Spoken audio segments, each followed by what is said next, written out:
Session है, इसको हम दो पार्ट में डिवाइड कर रहे हैं। एक है पार्ट 1, एक है पार्ट 2। पार्ट 1 में हम डिस्कस करेंगे how to start a small business, कि अगर एक छोटा बिजनेस करना है छोटे लेवल पे कम इन्वेस्टमेंट में, तो उसको कैसे करें और उसको कैसे बड़ा करें। एंड पार्ट 2 में हम डिस्कस करेंगे how to start a big business. What if हम एक स्टोर ओपन करें जिसका नाम हो 99 ज्वेल्स। अब समझना बिजनेस मॉडल को आराम से, ठंडे दिमाग से। 99 ज्वेल्स मतलब क्या? कि वहां पे सब कुछ 99 का मिलेगा। ये इंडियन मेंटालिटी से बिल्कुल परफेक्टली मैच होता है। जैसे आप कहीं रोड साइड कहीं पे जाओगे तो वहां पे ये मेंटालिटी चलती नहीं, हर माल 100 रुपए, हर माल 50 रुपए, हर माल 250 रुपए, वॉट एवर। तो इसका मतलब we are all used to it. अब यहां पे कई सवाल आएंगे। सवाल ये आएगा कि मैंने इसको ज्वेलरी तक सीमित क्यों रखा? क्योंकि अगर आप प्रोडक्ट रेंज बढ़ा दोगे, मान लो आपने कर दिया 99 स्टोर, तो आपको इतना इन्वेंट्री में पैसा चाहिएगा कि आपकी इन्वेस्टमेंट इन्वेंट्री में ही 20-30 लाख रुपए हो जाएगी। बट अगर आपने ज्वेलरी तक इसको रखा तो ज्वेलरी के दो बेनिफिट है। एक, आपने एक पर्टिकुलर नीश को पकड़ा, प्लस उसमें मार्जिन बहुत ज्यादा है। आप अपने ऊपर रख करके देखिए। I am asking all the female specially sitting here, क्योंकि you are the target segment, कि कैसा स्टोर हो जो आपके कॉलेज के आसपास हो। मान लो आप नॉर्थ कैंपस में या साउथ कैंपस में कहीं पे पढ़ते हो, वहां पे एक छोटी सी दुकान हो लेकिन बहुत ही क्लासी बनी हुई हो। एक है बिल्कुल ही आपको रोड साइड लग रही है, एक है बहुत अच्छी बनी हुई है, छोटी है लेकिन बहुत ही सुंदर बनी हुई है। उसका नाम हो 99 ज्वेल्स, एवरीथिंग एट 99 रुपीज। तो क्या आप वहां पर जाओगे या नहीं जाओगे? क्या सिर्फ यहां पर सेशन में आए हो इसलिए बोल रहे हो जाएंगे, या फिर एक्चुअल में जाओगे? एक बार तो जाकर के देखोगे ना क्या है।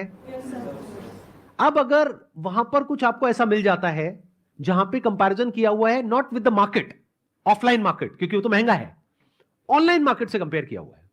मतलब हाथ की हाथ आपको ये ऑनलाइन जो मार्केट प्लेसेस है, यानी Amazon और फ्लिपकार्ट, वो खोल करके दिखाया जा रहा है कि देखो ये जो ज्वेलरी का पीस है जो हम आपको दिखा रहे हैं 99 में, यही वहां पर बिक रहा है 400 रुपए का, यही बिक रहा है 500 रुपए का, यही बिक रहा है 600 रुपए का, यही बिक रहा है 300 रुपए का।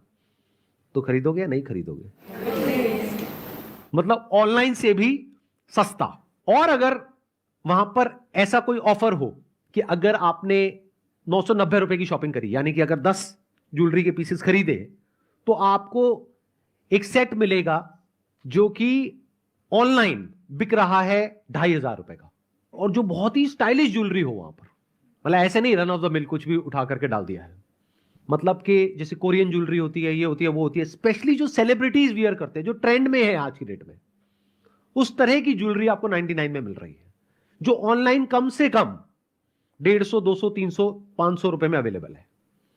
मतलब ऑनलाइन से सस्ती, ऑनलाइन से बेटर क्वालिटी, प्लस एक टच एंड फील का एक्सपीरियंस। ऑनलाइन में ये तक नहीं पता है क्या है क्या नहीं है, साइज का नहीं पता लगता है, बहुत सारी चीजें नहीं पता लगती है। तो कुछ चीजें हैं जो ऑफलाइन में ही हो सकती है, ऑनलाइन में हो ही नहीं सकती। तो जो स्टार्ट करेंगे उन्हें मतलब इतनी सस्ती और ऐसी डिजाइनर ज्वेलरी मतलब कहाँ से मिलेगी?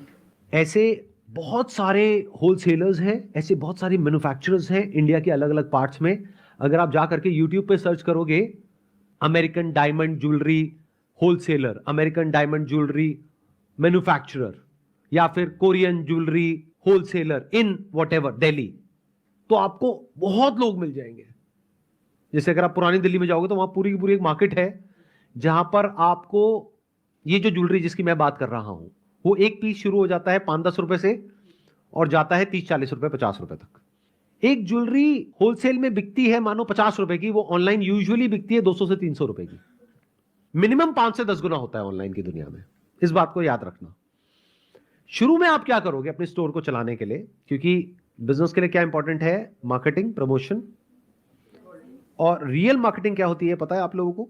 जहां मार्केटिंग करनी ना पड़े, word of mouth, that is real marketing. तो मैं जिस बिजनेस मॉडल की बात कर रहा हूं, यहां पे मार्केटिंग में पैसे ही नहीं लगाना। आपने किसी ऐसी लोकेशन पे कोई ऐसी जगह चूज करी जहां पे रेंट रीजनेबल है, मानो 10-15 हजार, 20,000, लेकिन फुटफॉल अच्छा है, जो आपका टारगेट सेगमेंट है उनका।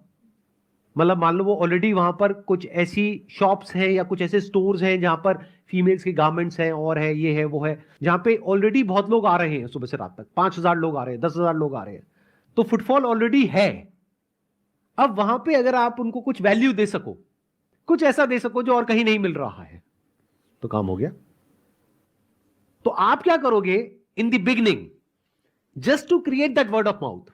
बजाय एडवर्टाइजिंग में पैसा लगाने के आप एक ऐसा बज क्रिएट करोगे कि जो फीमेल्स हैं, जो भी वहां से परचेज करेंगी वो ज्वेलरी को, वो जा करके अपने इंस्टाग्राम पे, सोशल मीडिया पे, यहां पे वहां पे शेयर करेंगी कि I got this deal in as good as free.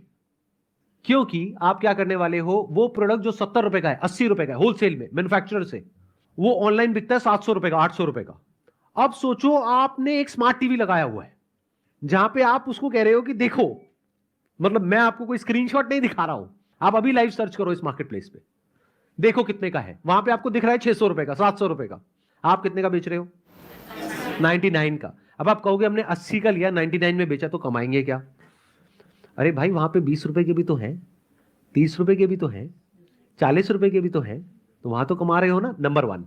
Number 2, ये आपकी मार्केटिंग स्ट्रैटेजी है। शुरू में आप कम मार्जिन पे खेल रहे हो, यानी एक ऐसा कंपैरिजन दिखा रहे हो जो मार्केट में एक बज क्रिएट कर दे। अगर आपने शुरू में लालच किया, जो ज्यादातर लोग करते हैं, वो फेल हो जाते हैं। वो क्या करते हैं, वो चाहेंगे 5 रुपए की मिल जाए, 99 रुपए की बेच दो। तो जो कस्टमर है वो बेवकूफ तो है नहीं, वो समझ जाएंगे पागल बना रहा है, तो आपकी दुकान चलने से पहले ही बंद हो जाएगी, वर्ड ऑफ माउथ नहीं स्प्रेड होगा।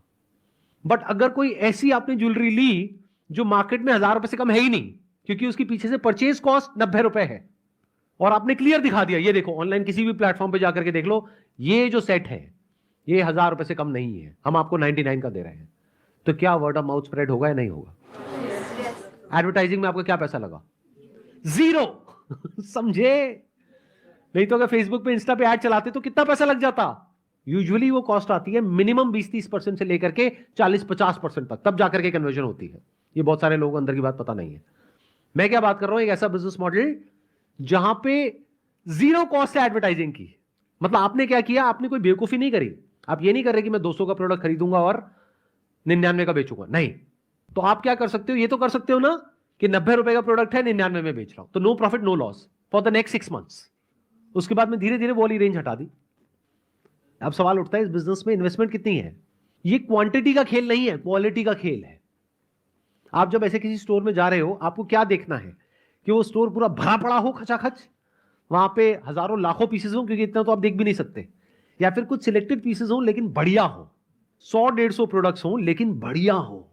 तो इन 100, 150, 200 प्रोडक्ट्स में अगर हर एक की आप कलर में वैरायटी भी करते हो, मान लो 500 प्रोडक्ट्स हो गए, और एक के 2-2 पीस हो गए, 1000 प्रोडक्ट्स हो गए, तो कितनी इन्वेस्टमेंट हो गई? 1000 इंटू ऑन एन एवरेज पकड़ लो 40,000, इसको भी मल्टीप्लाई कर दो, 1 लाख रुपए। 1 लाख रुपए आपका कहां लग गया? Product inventory. फिर आपको क्या चाहिएगा? बढ़िया बोर्ड चाहिएगा। बोर्ड हैज टू बी सच कि वो दिन में रात में अच्छा लगे और क्लियर दिखे। लोग बहुत सारे क्या करते हैं गलतियां, बहुत अच्छी अच्छी शॉप खोल लेते हैं अच्छी अच्छी जगह पे, लेकिन बोर्ड बिल्कुल घटिया होता है। बेवकूफी है। वही तो अट्रैक्ट करेगा ना, उसी की वजह से तो लोग अंदर आएंगे स्टोर के। अब आपको और क्या चाहिएगा? आपको कुछ इमेजेस चाहिएंगी, कुछ मॉडल्स की, जिन्होंने अलग अलग तरह की ज्वेलरी पहन रखी हो, और उसको आप हाईलाइट कर सको अपने स्टोर के अंदर भी और बाहर भी। या मान लो अपने स्टोर के अंदर आपने 2 या 3 स्मार्ट टीवीज लगाए हुए हैं जहां पर वो इमेजेस प्ले हो रही है।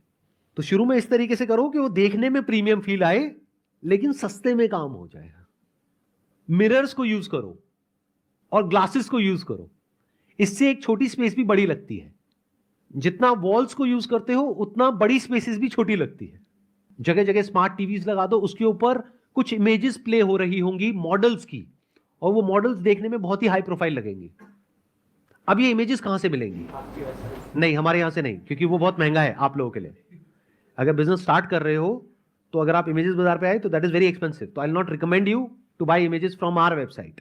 हमारे कुछ कॉम्पिटिटर्स हैं, वहां पे सस्ते में मिल जाएगी। हाँ, जिस दिन काम बहुत बड़ा हो जाए और लाखों करोड़ों रुपए कमा रहे हो, तब आना हमारी वेबसाइट पे, तब आकर के देख सकते हो। हर चीज के बारे में ऐसे सोचो कि मैं सस्ते में कैसे काम करूं। आज की डेट में स्मार्ट टीवी बहुत सस्ता हो गया है। छोटे जो स्मार्ट टीवीज हैं 10-12 हजार रुपए में आ जाते हैं। तो उसमें कितनी इन्वेस्टमेंट हो गई? 30-40 हजार रुपए, 20-30 हजार रुपए बोर्ड का लगा लो, प्लस इंटीरियर का लगा लो, प्लस रेंट का लगा लो, सारा मिला करके डिपेंडिंग अपॉन द लोकेशन, कि आप छोटे शहर में खोल रहे हो या बड़े शहर में खोल रहे हो, इट स्टार्ट्स फ्रॉम 4-5 लाख रुपए टू 8-10 लाख रुपए। और इसके चलने की पॉसिबिलिटी क्या है? बहुत ज्यादा है। नहीं, 100% नहीं है, डोंट से दैट। नहीं तो आप लोग ये खोलोगे, आपका बंद होगा, मेरे को आकर के पकड़ लोगे, सर आपने 100% बोला था, देखो जी मेरा तो फेल हो गया। अरे भाई मैंने क्या बोला, मैं तो आइडिया शेयर कर रहा हूं। हो सकता है बिजनेस चले, हो सकता है ना चले, but even if it is 50-50%, क्या बुरा है क्या? ये बात आपको कोई बोलेगा नहीं। जो आपको बोलेगा ना 100%, वो आपको बेवकूफ बना रहा है, और आप बेवकूफ बनने के लिए तैयार बैठे हो, क्योंकि आप बेवकूफ हो। कोई एंट्रेंस की तैयारी करने के लिए जाते हो, वहां कितना पैसा देते हो? क्या वहां पे गारंटी 100% होती है कि आपका हो जाएगा? कोई देता है आपको गारंटी? कितने परसेंट पॉसिबिलिटी होती है? 0.1%, या मैक्सिमम मान लो 1%। सच कहा है सर ने। 5-5, 10-10 लाख रुपए हम लगा के पढ़ाई करते हैं, उसके बाद भी गारंटी नहीं रहती है कि नौकरी मिलेगी, जॉब मिलेगी कि नहीं मिलेगी। एकदम वेरी नाइस बिजनेस आइडिया बताया है, धन्यवाद।